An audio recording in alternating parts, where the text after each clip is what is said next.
Okay, are you ready? Pull a minute to know what you learn. Let's go. Look at it, just like that. Walk it, walk it, walk it, walk it, walk it. Assalamualaikum warahmatullahi wabarakatuh. Nama saya Rizky Enda Putra, lokal semester 6 otonomi daerah, mata kuliah ilmu perbandingan administrasi. Baik, di sini saya akan menjelaskan tentang perbandingan Indonesia dengan Timor Leste. Yang pertama tentang geografis, yaitu geografis Timor Leste. Timor Leste beriklim tropis dan umumnya panas dan lembab. Terdapat dua musim, yaitu musim panas dan musim hujan. Dari perspektif topografis, wilayah Timor Leste sebagian besar terdiri dari daerah-daerah pegunungan yang membentang dari timur ke barat.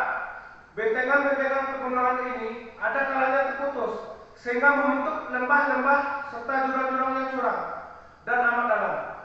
Kemudian di tengah pengalian sungai kecil yang sangat mempersulit transportasi, tanahnya amat banyak mengandung kapur, karang, tanah liat dan padat dan pasir, serta cuma sedikit yang tergolong tipe tanah vulkanik. Di timur terdapat 7 buah gunung yang ketinggiannya lebih dari 2000 meter. Di Kabupaten Ainaro terdapat gunung Tata Mailau 2495 meter dan gunung Usululi 2620 meter. Kemudian geografis Indonesia. Indonesia dengan nama resmi Republik Indonesia atau sering kita singkat dengan RI, atau lengkapnya Negara Kesatuan Republik Indonesia NKRI, adalah sebuah negara kepulauan di Asia Tenggara yang dilintasi garis khatulistiwa dan berada di antara daratan benua Asia dan Oseania, sehingga Indonesia dikenal sebagai negara lintas benua serta antara Samudra Pasifik dan Samudra Hindia. Indonesia merupakan negara terluas ke-14 sekaligus negara kepulauan terbesar di dunia dengan luas wilayah terbesar 1904,569 km serta negara dengan kepulauan terbesar ke-6 di dunia dengan jumlah 17.504 pulau. Nama alternatif yang umum dipakai untuk merujuk pada kepulauan Indonesia disebut Nusantara. Selain itu, Indonesia juga menjadi negara berkependudukan terbesar keempat di dunia dengan populasi mencapai 270.000 jiwa pada tahun 2020, serta negara beragama Islam terbanyak dan terbesar di dunia dengan penganut lebih dari 230 juta jiwa. Di Indonesia adalah salah satu negara multiras, multiteknik dan multikultural di dunia seperti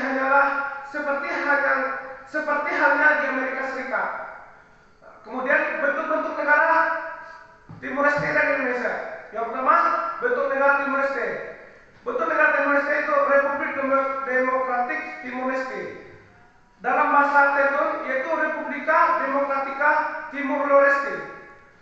Dalam bahasa Portugis yaitu Republika Democratics de Timor Leste. Semuanya yang sering dipakaikan oleh Timor Leste yaitu dalam bahasa Teton yaitu Unidade Asaun dan Progreso. Dalam bahasa Portugis semuanya yaitu Unidade Acao Progreso. Dalam arti Indonesia itu persatuan, tindakan dan kemajuan. Lagu kebangsaan Timor Leste itu Patria. Dalam bahasa Indonesia itu tanah air. Ibu kota Timor Leste itu Dili. Bahasa resmi Timor Leste itu Teton atau Portugis. Bahasa kerja yang sering dipakai oleh masyarakat Timor Leste yaitu Inggris dan Indonesia.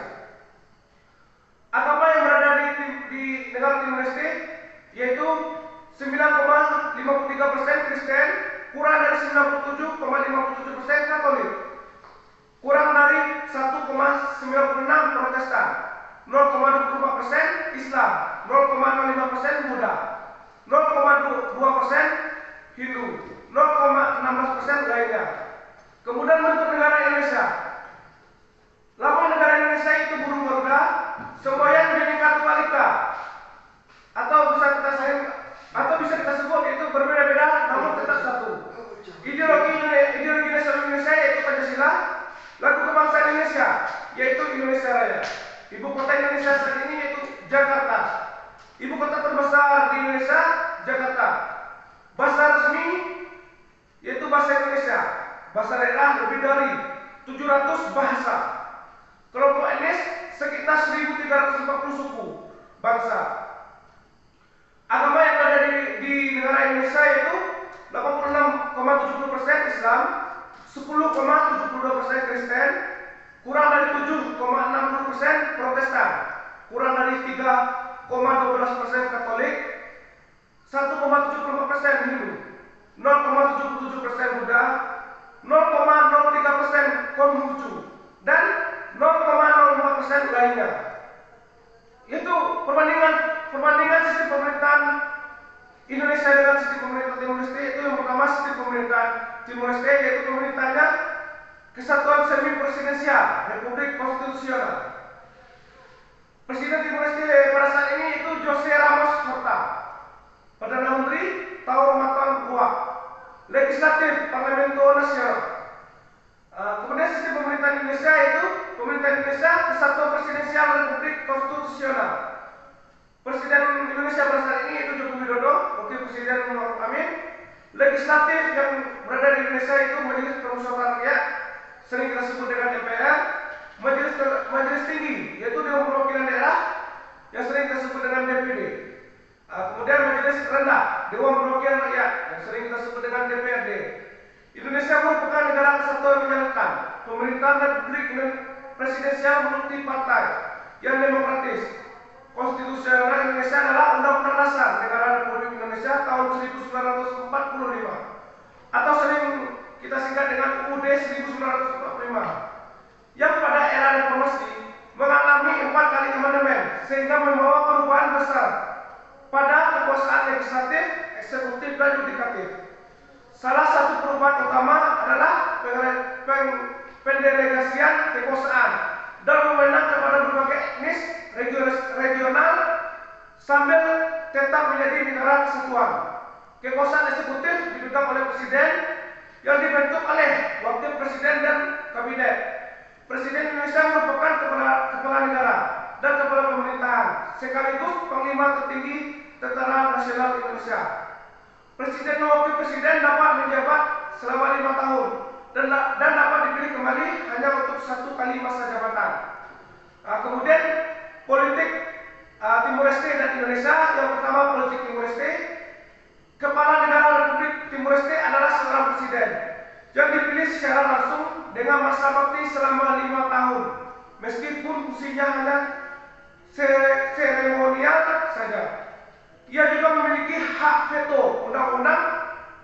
Perdana Menteri dipilih dari pemilihan multi partai dan diangkat atau ditunjuk dari partai mayoritas sebuah koalisi mayoritas. Sebagai kepala pemerintahan, Perdana Menteri menganggapi Dewan Menteri dan Kabinet dalam Kabinet Pemerintahan. Parlemen Timor Leste hanya terdiri dari 1 kamar saja dan disebut Parlamento Nasional. Anggotanya dipilih untuk masa jabatan selama 5 tahun. Jumlah kursi parlemen antara 52 dan 65. Tetapi saat ini berjumlah 65. Undang-Undang Dasar Timor Leste didasarkan Konstitusi Portugal. Angkatan bersenjata Timor Leste adalah Volunteer atau sering disingkat dengan FFDTR. Sedangkan angkatan kepolisiannya adalah PNTR atau Polisial Nasional Timor Leste. Kemudian pembagian administrasi di Timor Leste itu Timor Leste secara administrasi dibagi menjadi 3 distrik. Yang pertama Aireo, Ainaro, Baucao, Bobonaro, Cufalimo, Dili, Emera, Lauta, Liquica, Mamantuto, Manufahi, Cuse Ambeno, Fikwekwe. Nama-nama yang saya sebut di atas adalah kurang lebih adalah ejaan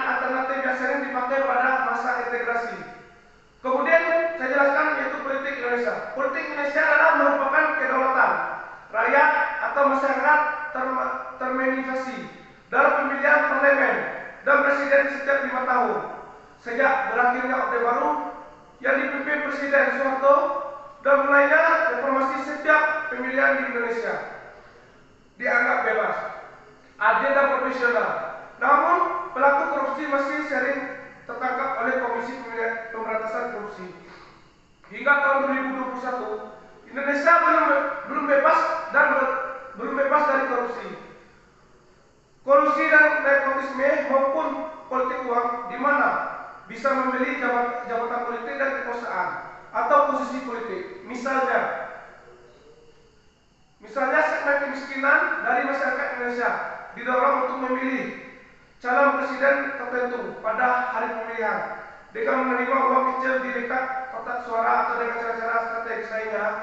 Strategi ini masih tetap dilakukan, bahkan digunakan oleh semua pihak politik yang terlibat. Harapan pemilihan selanjutnya, seluruh keburukan takkan terulang lagi. Indonesia tidak menganut sistem pemisahan kekuasaan, melainkan pembagian kekuasaan. Walaupun mayoritas penduduk beragama Islam, Indonesia bukanlah sebuah negara sistem pemerintahan mayoriti absolut. Kekuasaan eksekutif dipimpin oleh seorang presiden Indonesia yang merupakan kepala negara sekaligus kepala pemerintahan. Dalam menjalankan tugasnya, presiden dibantu oleh seorang wakil presiden. Kekuasaan legislatif terletak pada Majelis Permusyawaratan Rakyat atau sering kita sebut dengan DPR, yang dibagi menjadi sistem dua mahkamah, yaitu Dewan Perwakilan Rakyat yaitu DPR dan Dewan Perwakilan Daerah yaitu DPD. Cabang yudikatif terdiri dari Mahkamah Agung atau sering disingkat dengan MA, Mahkamah Konstitusi sering disingkat dengan MK, yang secara bersama-sama memegang kekuasaan kehakiman.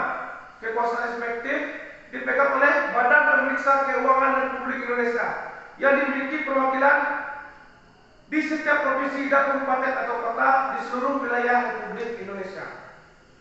Pemilihan umum di Indonesia diselenggarakan setiap 5 tahun serta pemilihan yang dilakukan untuk memilih anggota DPR, anggota DPD, dan anggota DPRD disebut pemilihan umum legislatif atau singkatannya adalah pileg. Untuk memilih presiden dan wakil presiden disebut dengan pemilihan umum presiden atau disingkat dengan pilpres. Sementara untuk memilih kepala daerah disebut pemilihan umum kepala daerah atau sering disingkat dengan pilkada. Pemilihan umum Indonesia menganut sistem multi partai. Ada beberapa antara sistem politik Indonesia dan negara demokrasi lainnya. Di antaranya adalah adanya MPR yang merupakan ciri khas dari kearifan lokal Indonesia. MK yang juga berwenang mengadili sengketa hasil pemilihan umum. Bentuk negara kesatuan yang menerapkan prinsip-prinsip federalisme seperti adanya DPD dan sistem multipartai. Berbatasan dengan setiap partai yang mengikuti pemilihan umum harus memenuhi ambang batas 4% untuk dapat dan menempatkan anggotanya di DPR. Kemudian perbandingan ekonomi Timur Leste dan Indonesia. Yang pertama yaitu perbandingan ekonomi Timur Leste. Pertumbuhan ekonomi Timur Leste terbilang masih lambat dibandingkan negara-negara Asia Tenggara. Timur Leste berada di peringkat 156 negara sebagai negara termiskin di dunia dari 193 negara. Selain amat tergantung secara politik kepada mantan penjajah Portugal, Timur Leste mengadopsi mata uang dolar Amerika Serikat sebagai mata uang resmi negaranya, yang mengakibatkan daya beli rakyat jauh menurun dibandingkan ketika masih menjadi provinsi Indonesia. Pada November 2007, terdapat 11 kecamatan di mana kebutuhan makan harus dipasok oleh bantuan internasional. Salah satu proyek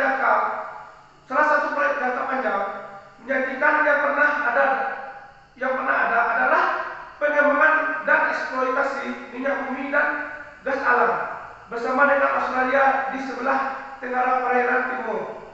Setelah revolusi Anyelir, pemerintah kolonial Portugis memberikan konsesi pada Oceanis Exploritas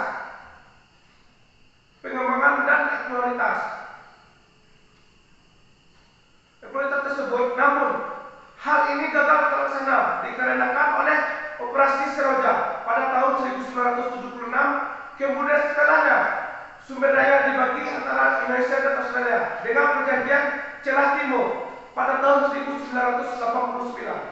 Kemudian perbandingan ekonomi Timur Leste dan Indonesia, yaitu ekonomi Indonesia. Sistem ekonomi Indonesia awalnya didukung dengan diluncurkannya ORA Republik Indonesia atau singkatannya adalah ORI pada tanggal 30 Oktober 1946 yang menjadi mata uang pertama Republik Indonesia yang selanjutnya berganti menjadi rupiah. Pada masa pemerintahan Orde Lama, Indonesia tidak seutuhnya mengadaptasi sistem ekonomi kapitalis, namun juga memanfaatkan dengan sistem nasionalisme ekonomi. Pemerintahan yang belum berpengalaman masih ikut campur tangan ke politik mengakibatkan terjadinya ketidakstabilan pada ekonomi negara. Pemerintahan Orde Baru segera menerapkan disiplin ekonomi yang bertujuan menekan inflasi, menstabilkan mata uang, menjadwalkan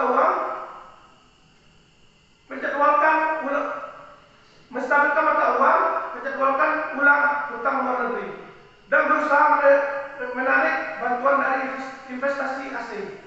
Pada era tahun 1970-an, hanya minyak bumi yang menyebabkan melonjaknya nilai ekspor dan memicu tingkat pertumbuhan ekonomi rata-rata yang tinggal sebesar 7% antara tahun 1968 sampai 1981.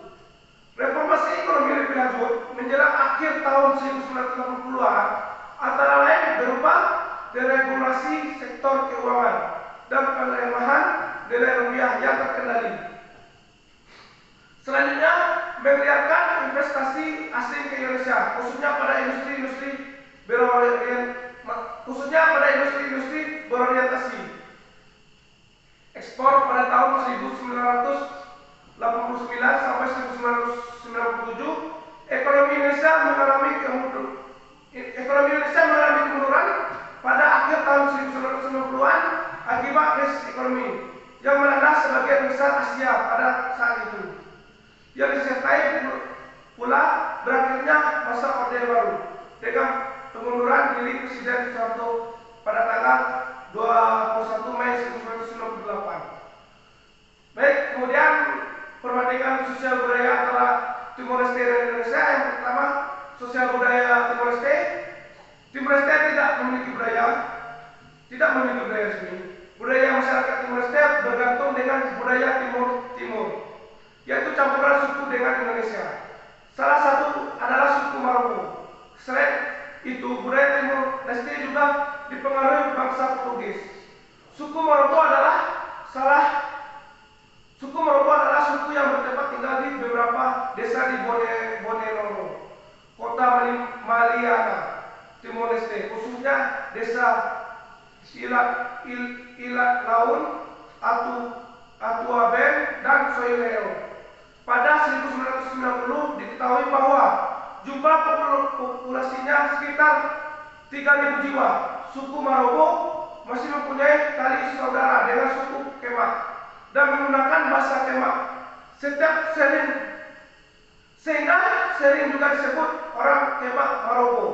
Selain bahasa Kemak, suku Maroko juga menggunakan bahasa lain, yaitu bahasa Lunak atau Teolun Tere sebagai di luar Franca untuk berkomunikasi dengan bangsa lain yang ada di sekitarnya. Jenis bahasa mereka adalah jenis bahasa orang laut yang terancam punah, bersama dengan bahasa-bahasa milik suku bangsa Punat, Asmat, Mentawai, dan Sakai.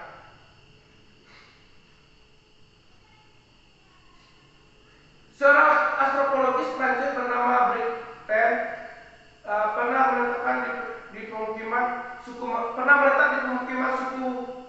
Maroko yang membuat dokumentasi yang menggambarkan masyarakat Maroko mempunyai keahlian seni tenun. Suku Maroko memang terkenal atas tenun atau tais, sebuah jenis tenun Timor Leste. Sayangnya tenun dengan masyarakat Maroko sering terputus saat Indonesia menduduki timur pada 1975. Kemudian sosial budaya yang ada di Indonesia. Indonesia memiliki sekitar 300 kelompok etnis. Tiap etnis memiliki warisan budaya yang berkembang selama beberapa abad, dipengaruhi oleh kebudayaan India, Arab, Tiongkok, Eropa, dan termasuk dengan kebudayaan sendiri yaitu Melayu. Contoh tari Jawa dan Bali tradisional memiliki aspek budaya dan mitologi Hindu seperti wayang kulit yang menetapkan kisah tentang kejadian mitologi Hindu, Ramayana dan Bharatayuda. Banyaknya juga seni tari yang bersihkan nilai Islam. Beberapa di antaranya dapat ditemukan di daerah Sumatera, seperti tari retep Meuseoka, tari Sanam, dan tari Saudati dari Aceh.